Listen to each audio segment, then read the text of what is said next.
আমরা ক্যাম্পের দিকে যাচ্ছি। আজকে তোমাদেরকে একটা দারুণ জিনিস দেখাবো, জায়গা, যার জন্যে এই মিনি ব্লগটা স্টার্ট করলাম।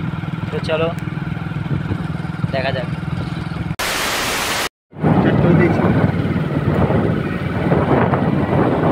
বন্ধ করে দেওয়ার করে স্টার্ট করলাম। হ্যাঁ, দেখো এবার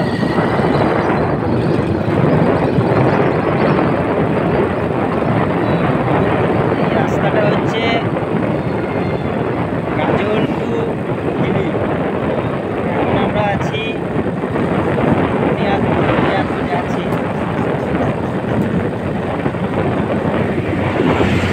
দেখো যাবো এখান থেকে হিলি 69 কিলোমিটার, রায়গঞ্জ 56 কিলোমিটার, গঙ্গারামপুর তো কাছে, বালুরঘাট এখান থেকে 54 কিলোমিটার। এটা ডাইরেক্ট হিলি গেছে রোডটা।